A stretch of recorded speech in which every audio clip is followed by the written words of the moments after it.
আলাইকুম ওরহমতুল্লাহি ওবারাকাতু। আমি এক কুলাঙ্গারের পরিচয় করিয়ে দেওয়ার জন্য আপনাদের সম্মুখে উপস্থিত হয়েছি। যে কুলাঙ্গারের জন্ম হলো দূষিত রক্ত দিয়ে, যে নাকি আমাদের নবীর বিরুদ্ধে কথা বলছে। যেই নবীকে সৃষ্টি না করলে আল্লাহ তাআলা আসমান এবং জমিন, আমাকে আপনাকে কোনো কিছু আল্লাহ তাআলা সৃষ্টি করতেন না। যিনি সৃষ্টি করেন শ্রেষ্ঠ মানব, দু জাহানের বাদশাহ জনাব মুহাম্মদ রাসূলুল্লাহ সাল্লাল্লাহু আলাইহি ওয়াসাল্লাম, তার বিরুদ্ধে কুলাঙ্গার কথা বলছেন। এই কুলাঙ্গার মুসলমানদের দেশে থেকে কীভাবে আল্লাহ এবং আল্লাহ রসুলের বিরুদ্ধে কথা বলে। আবার নাকি এই কুলাঙ্গার আমাদের দেশের পুলিশের এক অফিসার পদে সে দায়িত্ব আছে। বাংলাদেশে 90% মুসলমান থাকা সত্ত্বেও তার এখনও অফিসার পদ থেকে চাকরি যায় নাই।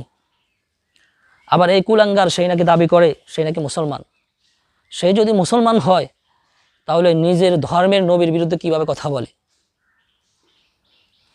নাকি সেই নাস্তিক? যদি নাস্তিক হয় তাহলে তো অন্য অন্য ধর্মের বিরুদ্ধে কথা বলবে।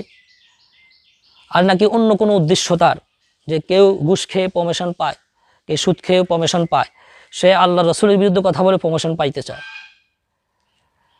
এই নাস্তিককে বাংলার তাওহীদি জনতা বাংলাদেশ থাকতে দেবেন ইনশাআল্লাহ।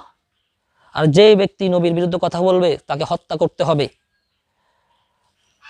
আর সেই আমি বলবো বাংলাদেশের মুসলমানদেরকে, যারা আল্লাহ এবং আল্লাহ রসুল ইসলামের বিরুদ্ধে কথা বলবে তাদেরকে যদি আপনারা হত্যাও না করতে পারেন, আপাতত যারা যে স্থানে এরকম ইসলামের বিরুদ্ধে কথা বলবে, আল্লাহ রসুলের বিরুদ্ধে কথা বলবে, সেই স্থানে যারা তাওহীদি জনতা আছে তারা যদি হত্যাও না করতে পারেন, আপাতত তার চোখ দুটো উপড়ে ফেলেন। আপনি বলবেন চোখ দুটো উপড়ে ফেললে কি হবে? তখন সে যে সুদ খেয়ে প্রমোশন পাইতে চায়, কেউ দেখা গেছে ঘুষ খেয়ে প্রমোশন পাইতে চায়, কেউ আছে ইসলামের বিরুদ্ধে কথা বলে প্রমোশন পাইতে চায়। এরা হয়তো এরকম উদ্দেশ্য নিয়ে এরা কাজ করতেছে। যখন আপনি চোখ দুটো উপড়ে ফেলবেন তখন সুদে খাইতে পারবে না, ঘুষও খাইতে পারবে না, ভাইরালও হইতে পারবে না।